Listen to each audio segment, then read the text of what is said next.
معزز و محتشم سامعین و ناظرین،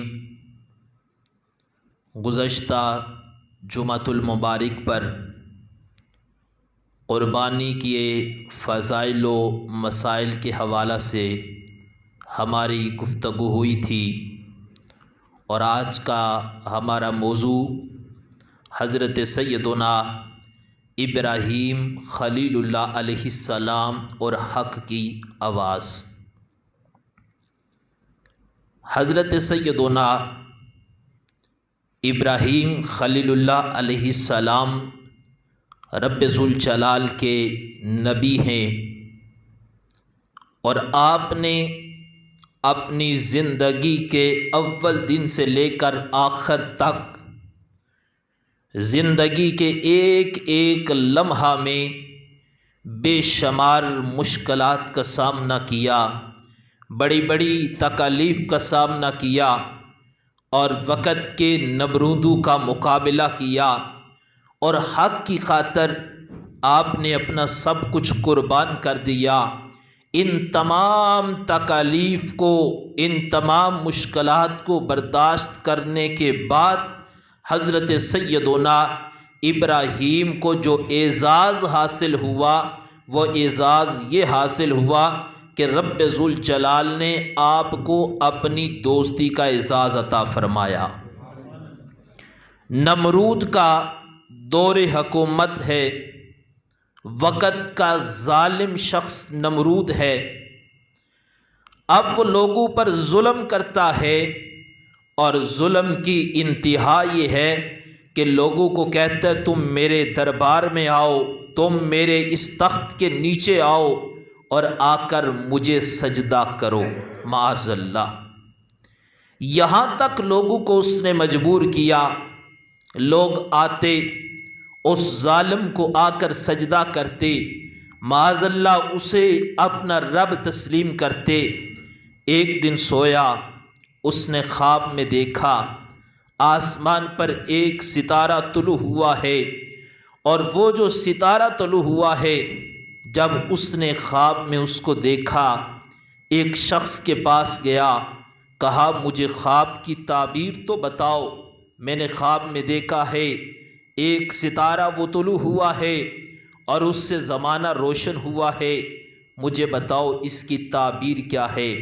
اب اس راہب نے بتایا کہ جو تم خواب بتا رہے ہو اس کی تعبیر یہ ہے کہ ایک شخص پیدا ہونے والا ہے، جب وہ دنیا میں آئے گا تو وہ شخص تمہاری تباہی و بربادی کا سبب بن جائے گا۔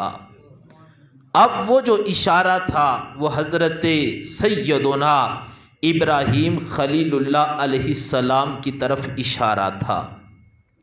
نمرود بڑا پریشان ہوا، کہنے لگا کہ میرے مقابلے میں کوئی اگر آ گیا، یہ میرا جو تخت ہے، میری جو حکومت ہے، میری جو بادشاہی ہے، لوگوں پر جو اتنا ظلم کرتا ہوں، میری جو حکومت چل رہی ہے، اگر کوئی میرے مقابلے میں آ گیا یہ سب کچھ ختم ہو جائے گا اور مجھے ذلت و رسوائی کا سامنا کرنا پڑ جائے گا۔ اب اس نے لوگوں کو جمع کیا، مشورہ کیا، کہا لوگوں بتاؤ میں کیا کروں۔ لوگوں نے مشورہ دیا ایسا کرو کہ اعلان کر دو کوئی بھی مرد اپنی عورت کے قریب نہ جائے، اور اگر کسی کے ہاں بیٹا پیدا ہوتا ہے تو اس کے بیٹے کو فوراً قتل کر دیا جائے تاکہ یہ نسل آگے نہ چل سکے، جب نسل نہیں چلے گی کوئی تمہارے مقابلے میں نہیں آئے گا۔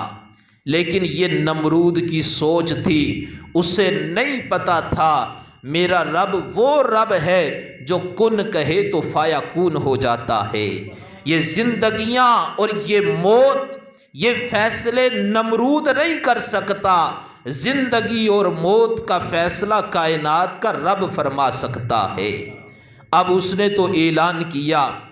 حضرت سیدنا ابراہیم خلیل اللہ علیہ السلام اپنی والدہ کے بطن اطہر میں تھے۔ وقت آیا جب آپ کی پیدائش ہوئی تو آپ کی والدہ غار میں ہیں، اور غار میں جا کر اپنے بیٹے حضرت ابراہیم خلیل اللہ علیہ السلام کو غار میں جا کر آپ دودھ پلاتی ہیں۔ اللہ کے نبی کی شان دیکھو، جس نبی کے بچپن کا عالم یہ ہے، نبی کی بعد والی زندگی تو شان والی ہے۔ رب ذوالجلال نے حضرت ابراہیم خلیل اللہ کو بچپن میں ہی رب ذوالجلال نے بے شمار شان عطا فرما دی۔ آپ کی والدہ فرماتی ہیں میں جب غار میں گئی دیکھا کہ میرے بیٹے کی ایک انگلی مبارک سے شہد نکل رہا ہے، ایک انگلی مبارک سے پانی نکل رہا ہے۔ آپ کہتے ہیں جب غار میں گئی تو ویسے غار میں اندھیرا ہوتا ہے، جب میں غار میں داخل ہوئی تو میں نے دیکھا ابراہیم کے چہرے پر نور ہی اتنا ہے کہ حضرت ابراہیم کے چہرے کے نور کی برکت سے رب ذوالجلال نے پوری غار کو روشن فرما دیا ہے۔ ذرا سوچو تو صحیح، حضرت ابراہیم کے چہرے کے نور کا عالم یہ ہے کہ پوری غار روشن ہو جاتی ہے۔ تصور کرو جو نبیوں کے امام ہیں، رب ذوالجلال نے ان کو کتنا نور عطا فرمایا ہے۔ آپ کی والدہ فرماتی میں غار میں جاتی رہی، اپنے بیٹے کی جا کر خدمت کرتی رہی، دودھ پلاتی رہی۔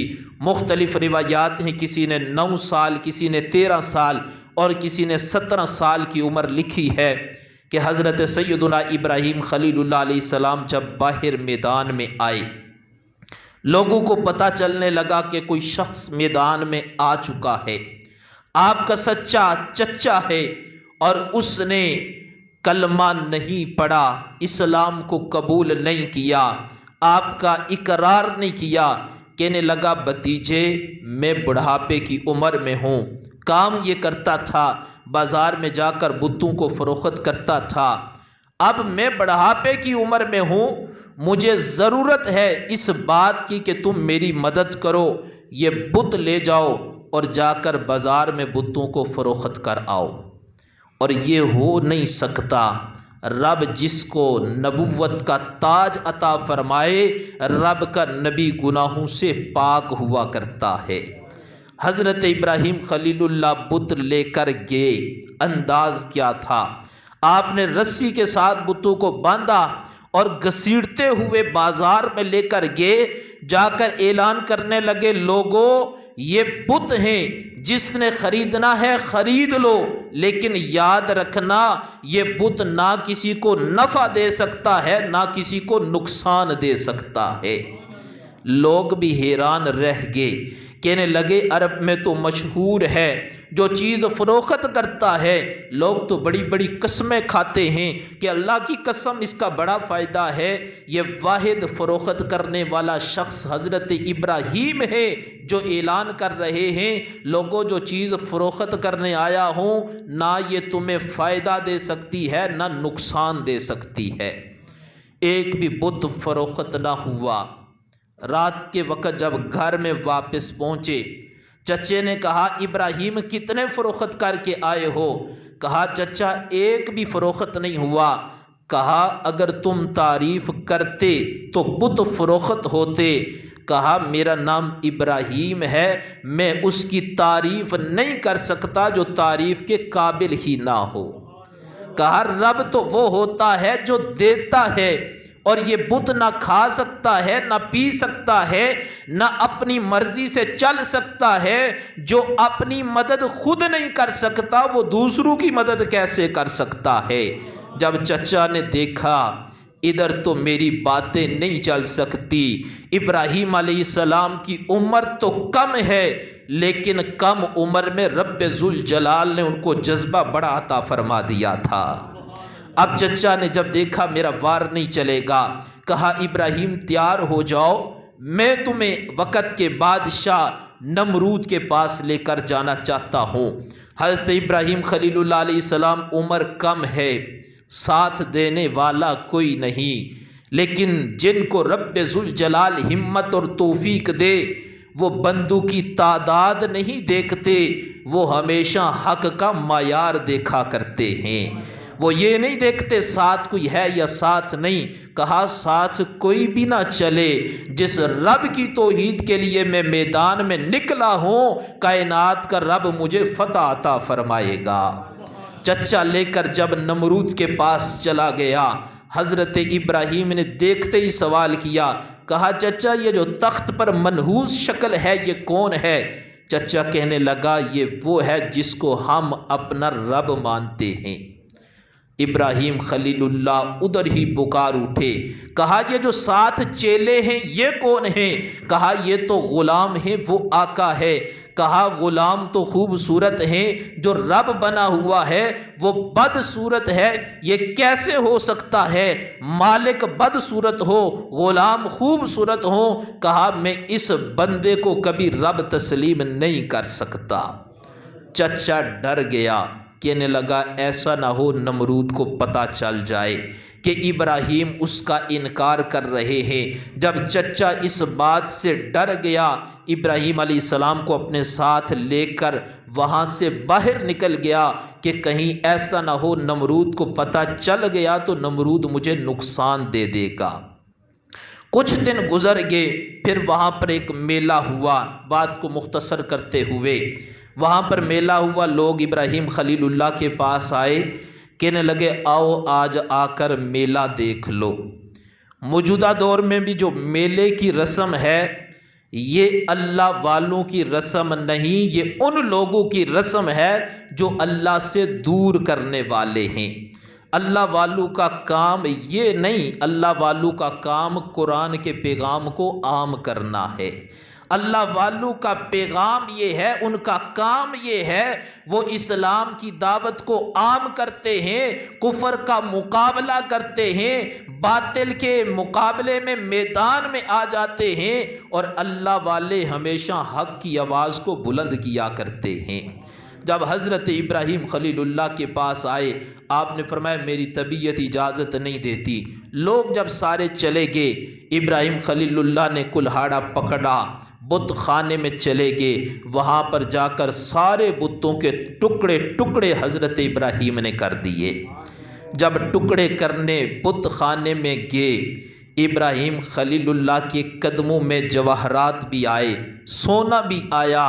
سونا لینا تو بڑے دور کی بات ہے، اللہ کے نبی نے اپنے قدموں کی نوک پہ سونے کو ٹھکرا دیا اور بتا دیا کہ جس کو رب کے ساتھ پیار ہو جاتا ہے اس کی نظروں میں سونے کی کوئی اہمیت نہیں ہوتی۔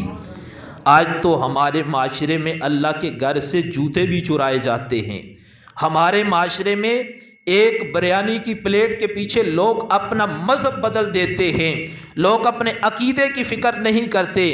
جہاں سے ایک چائے کا کپ پینے کو مل جائے تو لوگ کہتے ہیں خیر یہ ایمان اپنی جگہ۔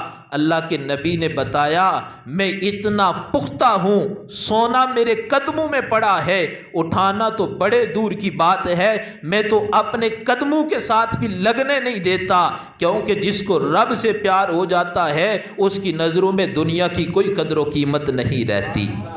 آپ نے جب یہ سب کچھ کیا، اب وقت آ گیا، بادشاہ کو نمرود کو پتہ چلا، اس کے حواریوں نے بتایا ایک نوجوان ہے، بڑا دلیر ہے، اور وہ ہمارے بتوں کے بارے میں بڑے بڑے الفاظ استعمال کرتا ہے، ان کو برا بلا کہتا ہے۔ نمرود نے کہا جاؤ جا کر اس کو میرے دربار میں لے کر آؤ۔ اب حضرت ابراہیم خلیل اللہ تنے تنہا ہیں، اکیلے ہیں مگر حق پر ہیں، اور جو حق پر ہوتا ہے وہ اکیلا رہ جاتا ہے، لیکن سارا زمانہ اکٹھا بھی ہو جائے رب ذوالجلال ہمیشہ فتح اسی کو عطا فرماتا ہے جو حق کی دولت پر ہوا کرتا ہے۔ ابراہیم خلیل اللہ علیہ السلام جب گئے، بادشاہ کے مشیر وہاں پر بیٹھے ہیں، بڑے بڑے لوگ بیٹھے ہیں، ابراہیم خلیل اللہ نے کسی کی پرواہ نہیں کی۔ نمرود نے کہا کیا تم مجھے رب نہیں مانتے؟ آپ نے فرمایا میں رب اس کو مانتا ہوں جو زندگی بھی دیتا ہے اور بندے کو موت بھی عطا فرما دیتا ہے۔ اس نے کہا میں یہ کام کر سکتا ہوں۔ نمرود نے ایک شخص کو بلایا اور اس کو اپنے سامنے قتل کروا دیا۔ جب قتل کروایا تو آپ نے کہا رب تو زندگی بھی دیتا ہے موت بھی دیتا ہے۔ اس نے دوسرے کو بلایا، کہا اس کو سزائے موت ہو چکی ہے، میں نے اس کو آزاد کر دیا ہے۔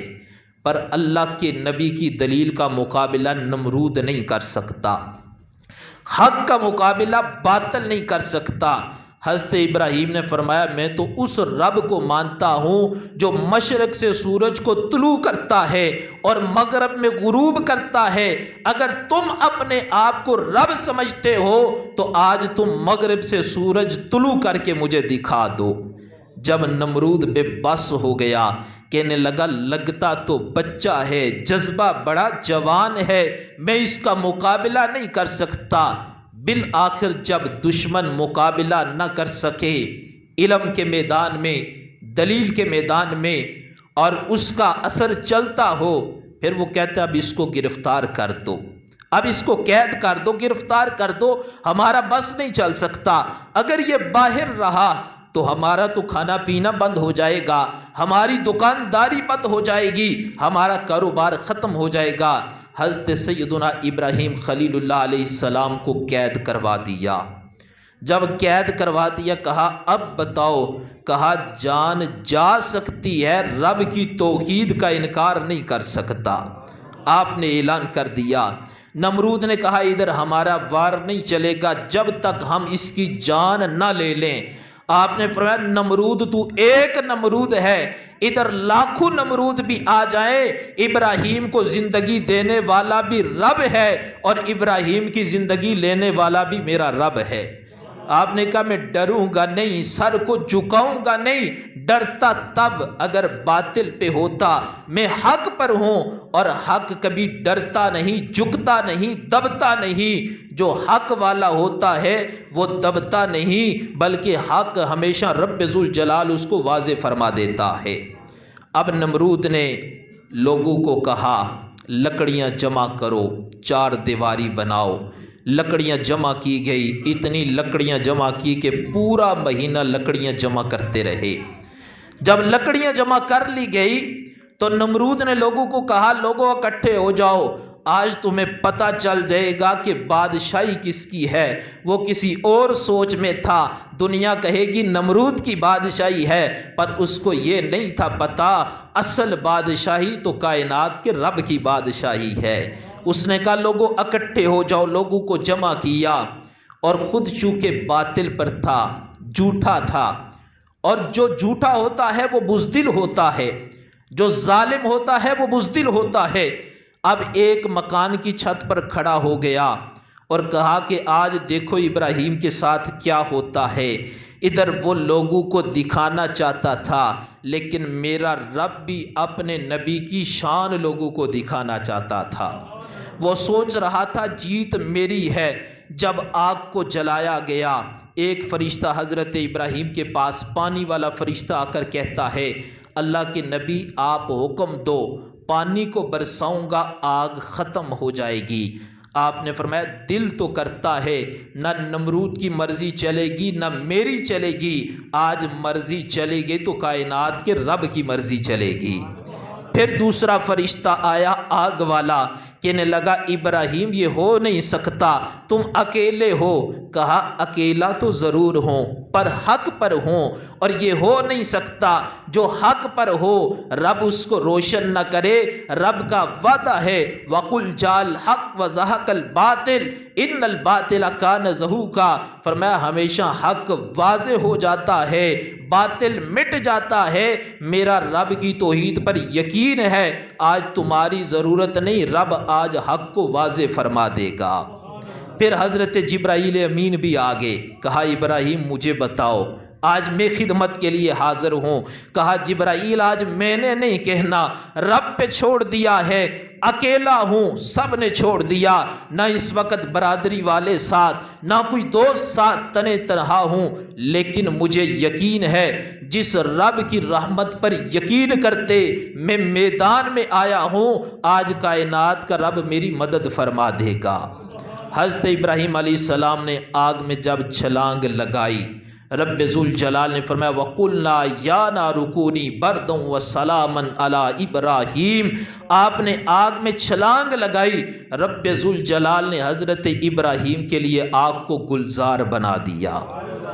اللہ کے نبی علیہ السلام کی جب یہ شان دیکھی نمرود حیران رہ گیا، پوچھنے لگا ابراہیم یہ ماجرا کیا ہے؟ کہا فانوس بن کر جس کی حفاظت خدا کرے وہ شمع کیسے بجھے جسے روشن خدا کرے۔